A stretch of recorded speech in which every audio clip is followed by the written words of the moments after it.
Salut à tous et à toutes, c'est TheMaxPro78, j'espère que vous allez bien. Ça fait depuis un mois ou deux que j'ai envie de faire un top de l'année. Là, ça va être le top 2018. Alors, ce sera pas un top 10, ni un top 5, ni un top 20, mais ce sera un top 12 avec des films que moi, personnellement, je considère intéressants. Et alors, bien sûr, c'est un top extrêmement personnel qui me concerne que moi. Vous avez parfaitement le droit de ne pas être d'accord avec ce que je dis, ni même dans le classement, personnellement. Je m'en fous, voilà, c'est très personnel, voilà, et je dis ce que je pense, voilà, c'est un top. Bon, je sors un peu du sujet, là on entre carrément dans un autre débat. On commence tout de suite avec un film qui est un des plus touchants que j'ai vu de ma vie, A Star is Born, réalisé par Bradley Cooper. Alors de base, je crois que c'est un des premiers films que Bradley Cooper réalise, si je me souviens bien. Star is Born, c'est le troisième remake d'une étoile aînée dont je sais plus du tout la date de sortie des films ni par les acteurs ni les réalisateurs, etc. Je saurais pas vous dire. Ce film-là est un film qui est vraiment très très beau, dont on a une relation vraiment très intime avec les personnages du film. Et déjà, ce qui marche, c'est vraiment déjà Bradley Cooper qui réalise et qui en même temps joue le personnage, mais surtout la performance de Lady Gaga. Bon, j'avoue que j'écoute pas trop ces musiques, mais disons que là, ça nous offre une prestation qui personnellement est très surprenante dans sa façon de jouer, etc. On n'est plus du tout... le personnage qu'elle incarne n'a rien à voir avec le personnage qu'elle se donne dans les clips, qu'elle fait, etc. On a quelque chose de totalement différent. Et voilà, pour franchement une première performance au cinéma, je dis oui quoi. Franchement, le film est vraiment beau, le film est très touchant et surtout si vous êtes en couple ou si vous avez été en couple. Donc voilà, il y a des choses à laquelle vous allez vous reconnaître parce qu'il y a vraiment beaucoup d'intimité entre les deux personnages. Et voilà, même si j'ai pas pu m'identifier complètement, il y a déjà des choses qui m'ont quand même touché dans le film. Et voilà, c'est un film vraiment honnête, sincère, etc. Et même si c'est un remake, voilà, ça l'empêche pas d'avoir sa petite touche d'originalité. Bon bref, voilà, j'en dis pas plus, c'est un très beau film. Allez le voir, et voilà, c'est un très beau film, j'espère qu'il apparaîtra aux Oscars, même si bon, entre nous, c'est pas ce qui est important pour un film. En deuxième place, Spider-Man New Generation. Alors, c'est un film que j'attendais pas spécialement parce que de base, je suis pas un grand fan du personnage de Miles Morales. Enfin, parce que je m'y connaissais pas beaucoup. Et enfin, pour moi, le Spider-Man, vraiment le Spider-Man que. Enfin, pour moi, le seul et unique Spider-Man, c'était surtout Peter Parker. Et là c'est un film qui m'a fait vraiment beaucoup aimer le personnage de Miles Morales parce que dans le film il y a des messages qui sont très très forts sur la manière de sur la vie d'un super-héros, la vie d'un justicier, etc. Et ça le fait d'une façon au-delà de quelque chose d'être quelque chose de méta et qui est très très bien utilisé dans le film, qui sont pas plus intéressants que ça si on enlève le côté méta. Là, là, euh, là, il va au-delà du côté méta avec des messages qui sont encore une fois, comme je l'ai dit, qui sont forts. Et voilà quoi, c'est un film qui utilise à fond, et quand je dis à fond, le thème de l'animation, non, qui utilise vraiment à fond l'animation. Ah putain, j'ai pas dit le réalisateur, mais en même temps ça s'affichait là, donc voilà, on perd pas le rythme. Donc voilà, comme j'ai dit, c'est un film qui utilise à fond l'animation. T'as par exemple un monde où avec de l'animation japonaise, etc. C'est un monde qui est totalement en noir et blanc, et t'as des mondes un peu plus normaux où là, il y a des couleurs partout. Et d'ailleurs, oui, les couleurs, c'est l'utilisation des couleurs dans le film, c'est juste hallucinant. C'est vraiment très très beau. Il y a aucune tâche qui va pas, etc. Et franchement, le tout, ça sonne vraiment très très bien à l'image. Tout se marie, etc. C'est vraiment une palette graphique juste vraiment très très belle. C'est entre le street art et le pop art. Il y a vraiment beaucoup d'art qui se mélange et moi personnellement à ce genre de film, moi personnellement je dis oui. Et aussi parce que j'adore Spider-Man. Voilà, j'adore Spider-Man. J'aime vraiment beaucoup les deux Spider-Man, que ce soit Spider-Man de Peter Parker ou Miles Morales. Vraiment, voilà, ce film m'a fait aimer Miles Morales. Déjà, c'est une réussite. Donc, je dis oui. On enchaîne avec un autre film d'animation, et qui cette fois se veut beaucoup moins pour les enfants. Mutafukaz, réalisé par Run. Run qui est d'ailleurs l'auteur de la même BD que personnellement j'ai pas lu et que j'ai pas eu le temps de lire. Mais bon, c'est pas grave. Parce que le film est un gros bordel, que ce soit scénaristiquement ou même dans sa production. Si vous avez vu le film Genre c'est du cinéma, vous savez que le film il a eu un gros bordel à se faire comme beaucoup de films de genre cette année en France. Même les films de genre en général, c'est très difficile à faire en France, même partout dans le monde, hein. C'est un film qui a beaucoup de références à la pop culture avec vraiment une société qui est entre la dystopie et voilà, il y a vraiment un très très gros travail sur, sur encore une fois les couleurs qui se veulent beaucoup plus dark et l'animation japonaise elle est incroyable dans ce film.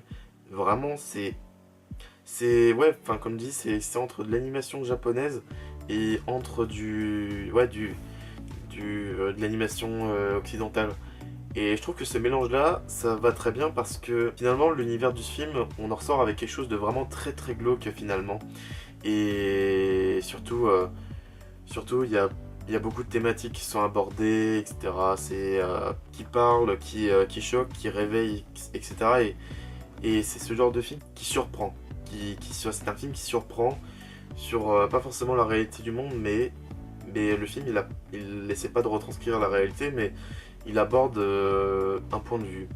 Et franchement, Orelsan et Gringe dans les personnages principaux, ils sont juste génialissimes, pardon.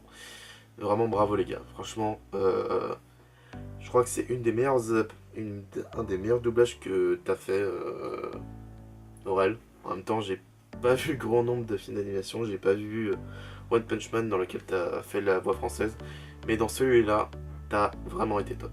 Et Gringe aussi, hein. C'est un très bon film d'animation, j'espère qu'il obtiendra le César du meilleur film d'animation parce que putain tout le bordel qu'il y a eu derrière. Voilà, bref, très très bon film, malgré tout le bordel qu'il y a eu derrière. 5 ans quand même, c'est chaud. Voilà.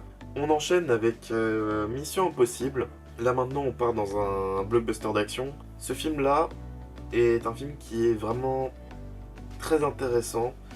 C'est un film qui m'a pas forcément touché, mais même si j'aime beaucoup la saga Mission Impossible. Le 4 est mon préféré, voilà, bon, je l'ai dit.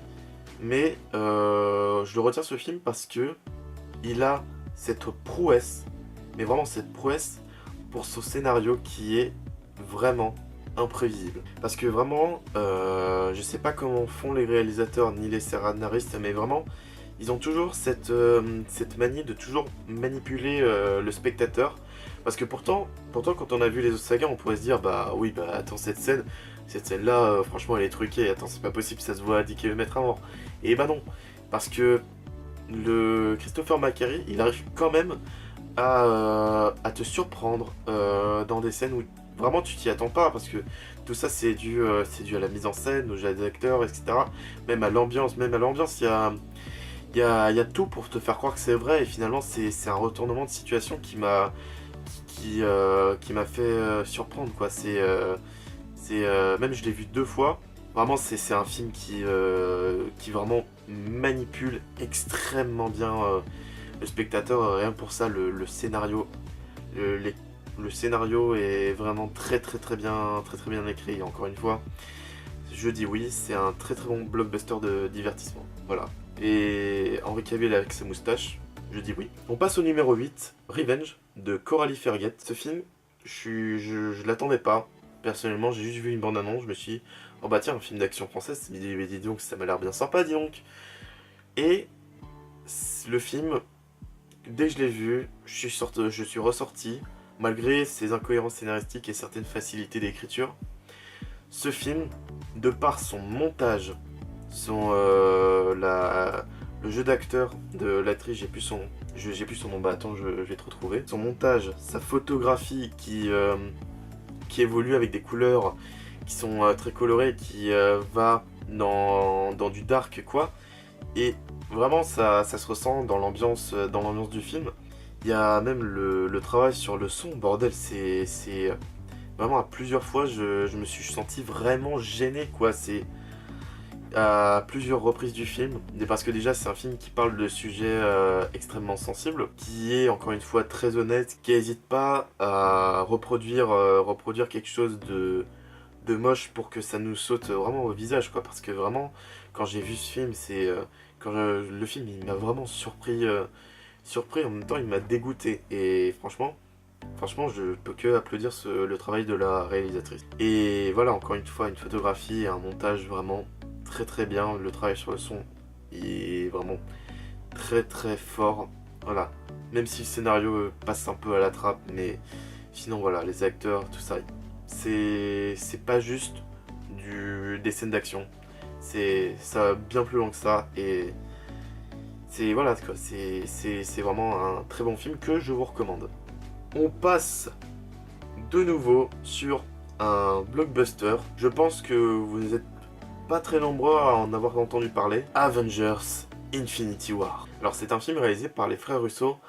Déjà bon, faut savoir que le film il a quand même l'audace d'accueillir autant de personnages dans un même film.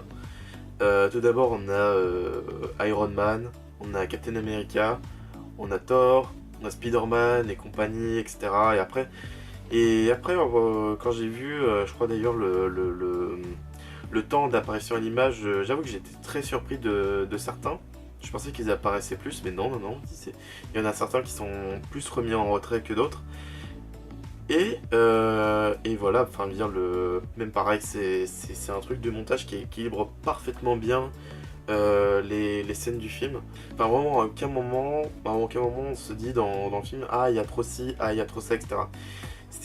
Voilà, encore une fois, c'est un montage, les effets spéciaux sont très très beaux. Enfin, je pense pas qu'il est nécessaire de le dire parce que c'est vrai. Josh Brolin en Thanos est crédible. C'est un petit peu rare d'avoir le parti pris de faire des personnages uniquement en CGI. Ça a été fait avec Gollum et Warcraft, qui est une beauté visuelle, et même le film est excellent, je vous invite à le voir. Et voilà, ouais, franchement, Thanos, en plus d'être crédible en animation numérique, bah, c'est un méchant qui a de vraies motivations. Voilà, c'est un méchant qui qui est pertinent, des vraies motivations, qui le pousse à exterminer la moitié de l'univers, et c'est un méchant à laquelle finalement on arrive quand même à s'identifier, même s'il possède une force quand même implacable, si on peut dire ça comme ça.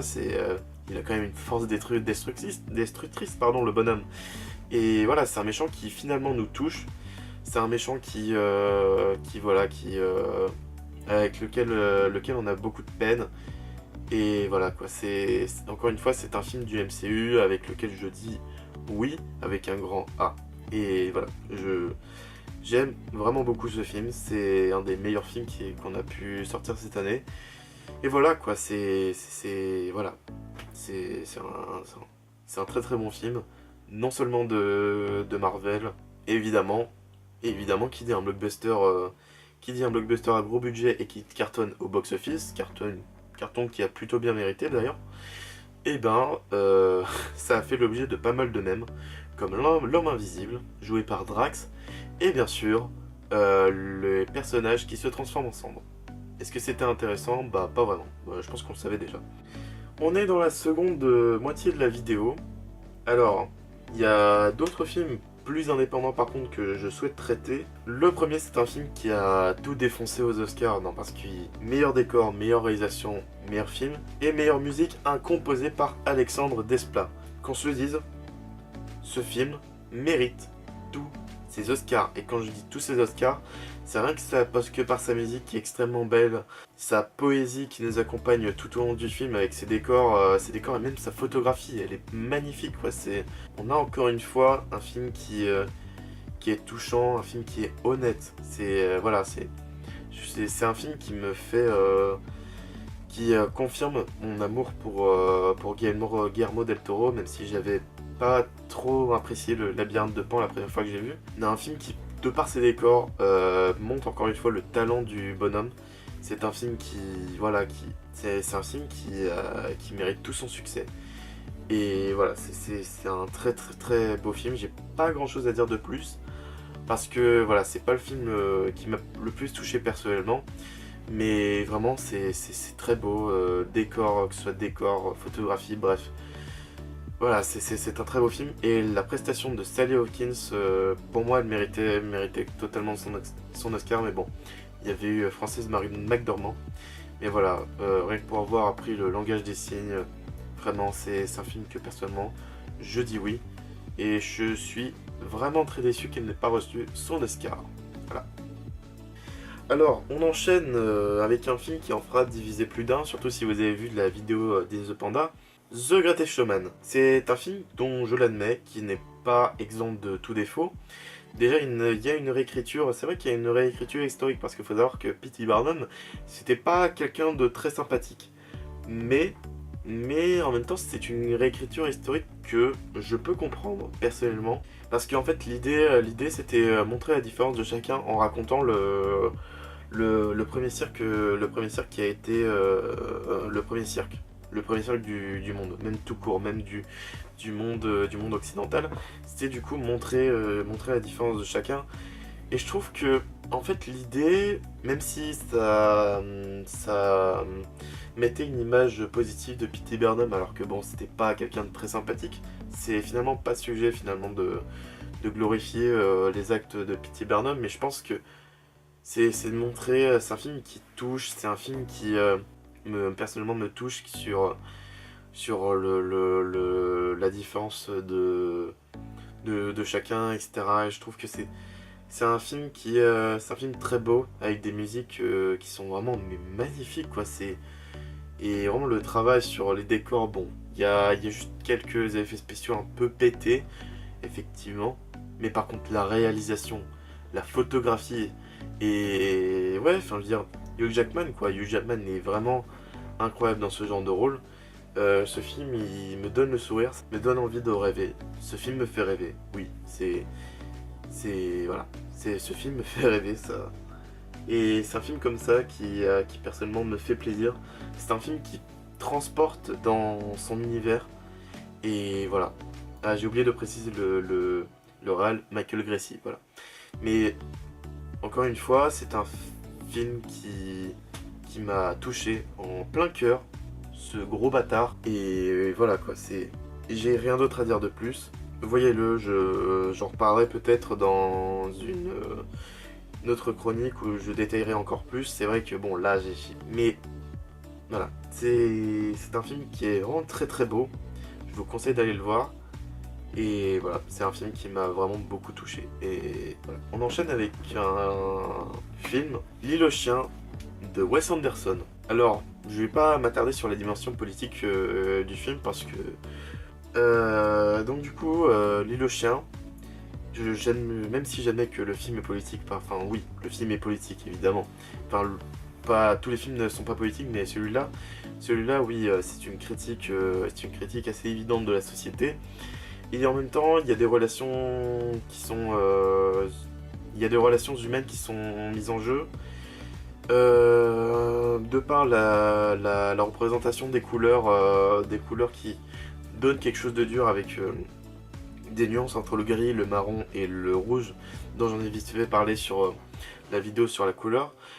Là, on a quelque chose qui frappe, on a quelque chose qui est très différent de ce qu'on voit d'habitude. C'est d'ailleurs avec ce film, je sais pas si je l'ai dit, mais c'est avec ce film que j'ai découvert le cinéma de Wes Anderson et j'ai vu par la suite de nombreux films qu'il a réalisés qui sont vraiment très très bien. Sa manière de mettre en scène, c'est vraiment quelque chose que personnellement j'aime beaucoup. Voilà, même l'animation elle est incroyable dans ce film, c'est juste beau quoi, vraiment. Je sais pas combien de temps ils ont passé pour animer chaque mouvement, même rien que le vent c'est... ils ont dû passer beaucoup de temps à animer tous les mouvements et les gestes des personnages, ce qui donne un rendu qui est vraiment fluide, etc., du début jusqu'à la fin. Et voilà quoi, franchement, on se sent emporté dans le scénario, etc. Et franchement, pour un film comme ça, c'est juste incroyable. Donc voilà, L'Île aux chiens est un excellent film de Wes Anderson. C'est un très très bon cinéma que personnellement j'approuve. Il y a une très bonne voix française, je l'ai vu en français personnellement, et la voix française est vraiment très très bonne. Voilà, voilà. Après un film d'animation, là on va aborder un autre film qui est mi-animation, mi-image réelle. Enfin, vous allez comprendre, enfin c'est Ready Player One. Alors, ce film on en a fait, je sais pas si vous en souvenez, mais on a fait une critique à trois avec Nicolas et Vincent. Et voilà, donc on avait tous les trois beaucoup aimé le film je pense. Et c'est un film au-delà de ses références à la pop culture qui sont quasiment omniprésentes quoi. Franchement, c'est un film qui touche sur la culture individuelle de chacun, mais aussi disons qu'il apporte aussi un nouvel univers cinématographique au cinéma, comme l'a fait très bien Le Seigneur des Anneaux. Et Le Seigneur des Anneaux bah, a fait exactement pareil. C'était des batailles qui étaient aussi épiques soient-elles. C'est d'ailleurs une des raisons pour lesquelles on retient Le Seigneur des Anneaux pour sa mise en scène absolument dantesque. Là, même s'il y a beaucoup de CGI, franchement, c'est pareil, on retient cette bataille épique luttant avec toute la diversité des personnages, des cultures, etc. Luttant contre la bien-pensance et le conformisme en fait. Et c'est ça qui rend le film vraiment très beau. C'est toute cette poésie qui en dégage, surtout avec avec ce travail encore une fois sur les couleurs. Et voilà quoi, enfin je veux dire, j'en ai parlé avec la vidéo sur la couleur, mais voilà, Spielberg nous offre un univers vraiment unique auquel on a des héros. Et en fait ce qui est incroyable c'est qu'en fait c'est des héros, même si voilà, on n'est pas trop dans ce genre de délire là, on est forcément fan de quelque chose plus que d'une autre en fait. Et c'est des beaux messages que le film transmet. Et il y a même des moments d'émotion que Spielberg sait très bien faire. C'est un film qui prouve qu'au-delà d'être un blockbuster de divertissement, il arrive à aller encore plus loin qu'on peut l'imaginer. C'est pas un truc stupide, c'est un truc avec lequel on a des personnages dont on arrive à s'identifier facilement. Et c'est ça qui en fait tout le truc. Surtout qu'avec l'univers qui en dégage, qu'on a vraiment envie de connaître quoi. Et en même temps ça dénonce un petit peu la technologie, etc. Avec tout ce délire de rester enfermé dans un Oculus, etc. Il y a aussi la dépendance de la technologie, il y a un petit peu du cyberpunk là-dedans. Mais même si bon, ça n'a rien à voir avec Blade Runner et tout ce délire là. Mais franchement, c'est un très très bon blockbuster de divertissement. Les effets visuels sont magnifiques. Ça, chaque effet visuel raconte avec des couleurs encore une fois que je l'ai dit qui sont propres et qui racontent encore une fois tout l'univers du film qui est juste démentiel quoi. Vraiment, on a envie de plonger dedans et voilà, l'Oasis c'est cool. Et en plus, il y a Simon Pegg dans le film, même s'il apparaît pas longtemps, etc. Mais voilà, c'est du très très bon Spielberg et je trouve ça dommage qu'il ait pas plus fait récolter plus de dollars que ça. Alors pourtant, c'est un film de Spielberg, donc voilà. Mais sinon, c'est un très très bon blockbuster que je vous recommande. En deuxième place, c'est un film que vous connaissez pas forcément, mais vous avez sûrement vu le même que vous avez sur internet. Oh, hi, Mark. Oh hi Mark. Donc en vrai, l'ODR de The Disaster Artist, réalisé par James Franco, je le précise aussi le nom du réel, Non seulement, d'ailleurs, James Franco, non seulement il joue le personnage, mais aussi il réalise, donc déjà ça lui fait deux casquettes. Voilà, on est entre du biopic et de la comédie. Et c'est une très très bonne comédie parce que il y a vraiment des choses qui sont... c'est des valeurs qui sont assez basiques, mais qui sont racontées avec une telle finesse, pardon, putain, j'arrive plus à parler, qui sont racontées avec une telle finesse que finalement, avec les blagues qui... D'ailleurs, le film, au-delà d'être drôle, il est touchant, et finalement, c'est des personnages avec lesquels on arrive aussi, encore une fois, à facilement s'identifier, quoi. Et c'est ça qui rend le film vraiment, vraiment beau, quoi. C'est un film qui a vraiment de l'humour, mais absurde, genre vraiment, et on prend vraiment plaisir à regarder ce film, et en même temps, le film nous touche vraiment beaucoup émotionnellement, quoi. C'est vraiment très, très, très bien. Franchement, j'ai vraiment beaucoup aimé. Je sais pas quoi dire d'autre. C'est juste waouh. Et vraiment, en plus, j'adore totalement le délire de The Room. Voilà, c'est mon nanar préféré. Enfin, je veux dire, bon, en même temps, l'originalité, t'as vu. Mais franchement, voilà, c'est vraiment un très très beau film qui vous fera rire et qui en même temps vous fera pleurer. Enfin, je l'espère. Enfin, moi, j'ai ressenti beaucoup, beaucoup d'émotions qui, en même temps, m'ont fait rire et qui en même temps m'ont fait pleurer comme pas possible, quoi. Vraiment. En plus, James Franco est incroyable dedans. Il aurait mérité un Oscar. C'est un film honnête. C'est un film qui est touchant, qui m'a beaucoup touché. Encore une fois, je le redis, je radote, excusez-moi.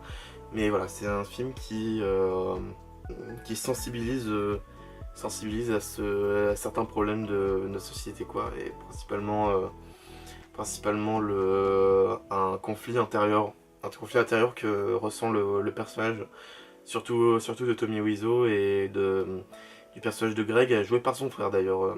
Je sais plus comment il s'appelle, mais c'est Dave Franco, voilà, Dave Franco. Voilà. Mais sinon, voilà, c'est vraiment un film poignant et qui a une manière de raconter qui est vraiment, vraiment très originale, quoi. Vraiment. Donc voilà, The Disaster Artist, très très bon film. Très très bon film et je vous le recommande à 100%. Alors, dernier film. Alors, c'est un film qui est passé au Festival de Cannes, ce film. Ce film, c'est vraiment du mindfuck comme on en voit rarement. Donc, dernier film du classement, Under the Silver Lake. Déjà, ce film, il raconte pas mal de choses et il aborde des sujets qui sont pas spécialement évidents et dont la plupart des gens peuvent s'y toucher sans forcément le dire ouvertement. Mais ça, c'est pas des sujets, c'est des sujets qui sont encore une fois pas évidents à aborder. Mais en fait, il l'aborde d'une finesse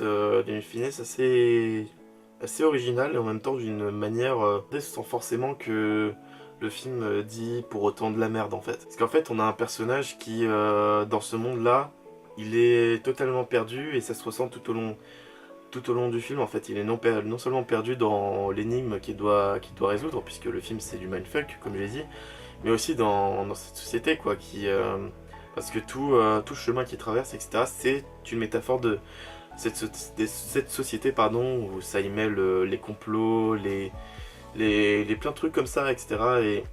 Et en fait, et d'ailleurs, oui, j'ai pas parlé des références à pop culture, mais le film, en fait, il construit son film intelligemment, et en fait, chaque indice, c'est une référence à pop culture, en fait, et c'est pas juste là pour dire, alors ouais, tu me fais deux références à la pop culture, etc. Et après, c'est bon, voilà, ça plaira au geek comme du fan service. Là, pas du tout, c'est utilisé, c'est très très bien, c'est très très bien utilisé, puisque chaque référence, ça raconte quelque chose au récit, ça fait avancer l'enquête. Et voilà quoi, c'est vraiment très très très bien. Il y a beaucoup de poésie là-dedans. Là-dedans, même l'affiche, enfin vous la voyez là, mais elle est poétique, franchement, elle est magnifique quoi. Franchement, c'est vraiment une des plus belles affiches que j'ai vues de ma vie. Ça raconte quelque chose d'assez apaisant, etc. Et pourtant le film l'est pas du tout, mais c'est un film qui a l'audace de parler de de problèmes que nous on a en fait. Et voilà, qui parle un petit peu à notre place, etc. Et qui n'a pas peur d'aborder ces sujets-là, quoi. C'est pour ça que ce film il est beau et que je le retiens en fait. Et voilà quoi, c'est vraiment, c'est vraiment un film qui ose parler de certaines choses que beaucoup de gens n'arrivent pas, etc. Et bien sûr, évidemment, c'est aussi ce film qui m'a fait confirmer à quel point j'aimais l'acteur Andrew Garfield. Clairement, sa façon de jouer était un petit peu discutable dans The Amazing Spider-Man 1 et 2, mais dans celui-là, waouh,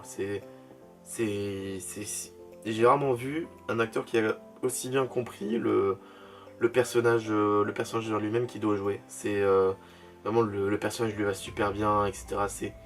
Il, il a ses gestuels, il a sa façon de parler, il a plein de choses. Et en fait, il y a son personnage qu'on retrouve dans Spider-Man, mais qu'en même temps, en même temps, il le retranscrit, mais encore mieux dans ce film en fait. Et c'est ça qui est incroyable, et c'est ça qui me fait avouer tout mon amour pour cet acteur, quoi. Vraiment, le mec joue tellement bien. Et il y a vraiment des scènes qui font peur aussi dans le film. Bah, à la base, c'est le réalisateur de It Follows. Mais voilà, c'est un très bon film. Voilà, avec une mise en scène vraiment très propre et une photographie. La photographie, waouh, elle est juste magnifique. Elle est juste magnifique. On sent vraiment l'anachronisme entre notre monde à nous et les années 60 en fait. Et ça, c'est vraiment. Et ça marche, ça marche très bien dans le film avec tout le travail sur les couleurs, etc. Voilà, c'est ce film qui m'a fait découvrir tout mon amour pour Andrew Garfield. Voilà, je l'avoue. Je mets une mention spéciale pour le long métrage d'In the Panda, genre du cinéma. À la base il était 13ème, mais je voulais quand même en parler un petit peu parce que c'est un long métrage qui aborde pas mal de choses intéressantes sur le sujet du cinéma de genre, etc. Donc du coup je le mets. Et voilà, vous apprendrez pas mal de choses aussi. Et voilà, c'est un film vraiment très pertinent pour sa réalisation. Sur cette fin de vidéo, je vous souhaite le plus grand bonheur pour l'année 2019. Je vous aime. Ciao.